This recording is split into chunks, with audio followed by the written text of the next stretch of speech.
Whenever you watch the show and I'm wearing a cardigan sweater, that means I got a little chill from the horror movie I watched the night before. Is that the routine? Of course, we're talking about The Conjuring. It has come to Blu-ray. Victor Lucas, you saw it for the first time. What'd you think? I liked the movie. I certainly did. I thought it was a very well-crafted film, and there are some super spooky bits in the thing. Yeah.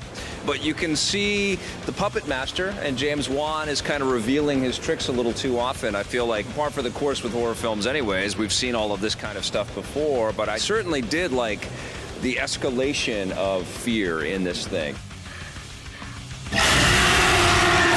There is not a single scare in this movie that you haven't seen done before. You know, the ghost hand grabbing the leg in the middle of the night, who's standing behind the door, the thing in the closet, the thing under the stairs, the thing in the basement.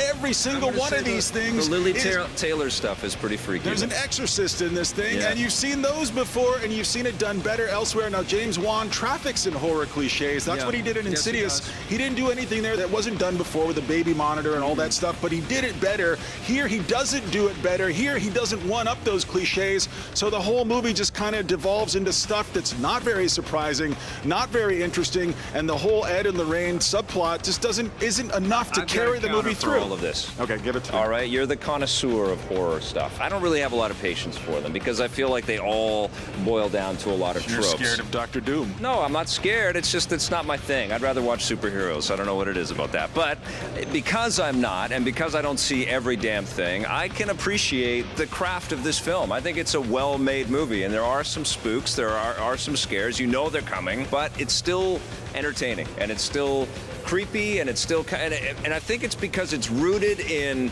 this pledge of authenticity, but also because we get to understand the Warrens a little bit better. And I think Patrick Wilson and Vera Farmiga are great in this movie. Bathsheba! By the power of God, I condemn you back to hell! You get some pretty interesting making of stuff where the cast weighs in with their thoughts on the film. You get to hear from James Wan himself. I wanted to do something I haven't done before, and that is basically deal into the world of,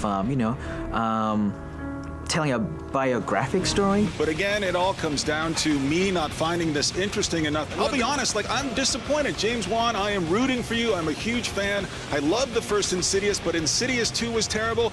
This movie was a disappointment. You need some time off, buddy. He's getting too busy. Go to Tahiti with Agent Coulson. There is a nice feature, though, where we examine the roots of demonology on the disc as well. And I think that's the most interesting thing about this whole deal. I think that's what drew James Wan to this project. It's interesting that he hired Patrick Wilson again, though.